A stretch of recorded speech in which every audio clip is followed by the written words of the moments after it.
Frank's spite encompassed the road west had no mercy, but Frank had optimism and an old pite in he scratched a crude arrow into to help keep their bearings in the endless dust.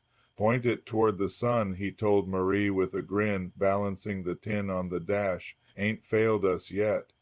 They left Oklahoma with their Model T groaning under bundles of blankets, canning jars, a Bible, and a coffee grinder Marie wouldn't part with. Their first mishap came in northern Texas when a swarm of grasshoppers darkened the road.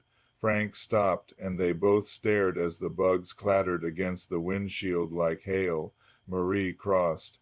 Herself? Is it a sign? Frank nodded solemnly. Sign we better keep movin'. In Albuquerque, they ran out of money and tried selling Marie's home-made apricot preserves on the roadside. A man in a suit bought a jar and handed Frank $1. These any good? He asked. Frank winked. Put some on a rock and you'll eat the rock too. By Flagstaff, the Pite Inn blew off in a storm. Marie cried harder than she had since leaving Oklahoma. It was just junk, Frank said. It was hope, she snapped, surprising them both. He didn't argue. Instead, he reached into the back and pulled out her coffee grinder.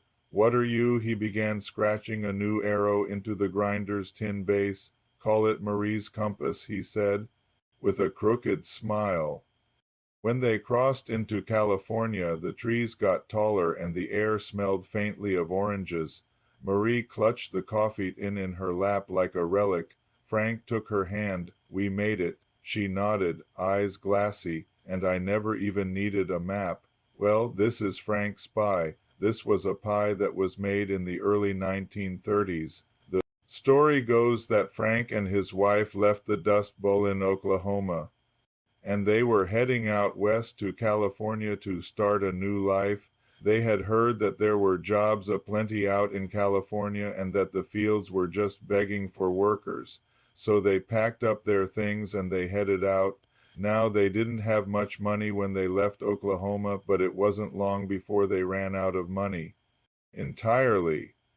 And they were so broke, in fact, that by the time they got to California, they didn't have any money and they didn't have a place to stay and they didn't have much of anything, really. But Frank, being the resourceful man that he was, he found work chopping down trees, and then with the wood that he chopped down, he built himself a little shack to live in while he continued to search for gold. Or I should say work, that is. Now his wife Mabel, she wasn't just going to sit around and do nothing. No, siree. She was a former schoolteacher back in Oklahoma, and she missed her job. So when she heard that the local school was in need of a teacher, she went and applied and she got the job. Now when they first arrived in California, they had brought along their two pet pigs, Petunia and Ethel, or as they were more commonly known, Pete and Etta. Now these were no ordinary pigs. These were prize-winning pigs. They were big and they were beautiful and they were smart as a whip, and Mabel and Frank had high hopes that by raising these pigs and then selling them, this would be how they would make their fortune. But unfortunately, when they arrived in California, those pigs got loose and they never did catch them again. Now, one day while Frank was out chopping down trees, he came across an abandoned farmhouse, and in the farmhouse, to his surprise, he found a brand new, never opened box of Jell-O, and since he and Mabel were pretty much starving, at this point he figured, why not?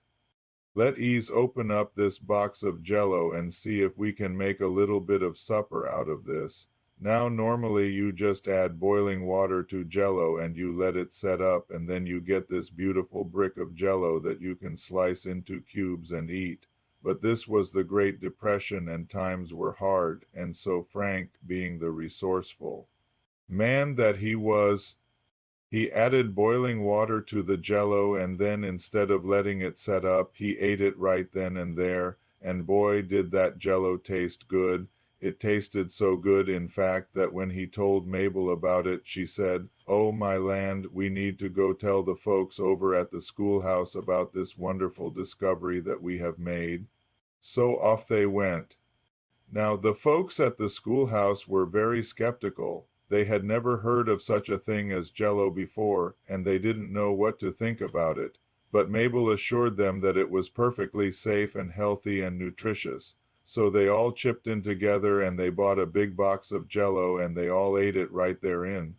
The schoolhouse, the next day, word got around about this wonderful new food that had come to town, and soon everyone was coming to the schoolhouse to buy a big box of Jello.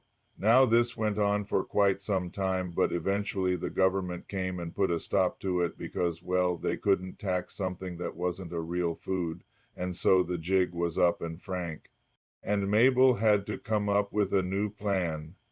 But by this time people had heard about them and the amazing things that they had done with Jello, and so when they came up with the idea of selling Jello pies, pies that had layers upon layers of delicious Jello in them, people were lining up around the block to buy these pies. In fact, people were willing to pay almost anything for one of these pies. And that, my friends, is how Frank and Mabel made their fortune. Well, I hope you enjoyed that modern fairy tale. If you did, please feel free to like and subscribe. Until next time, I wish you happy trails and a hearty appetite.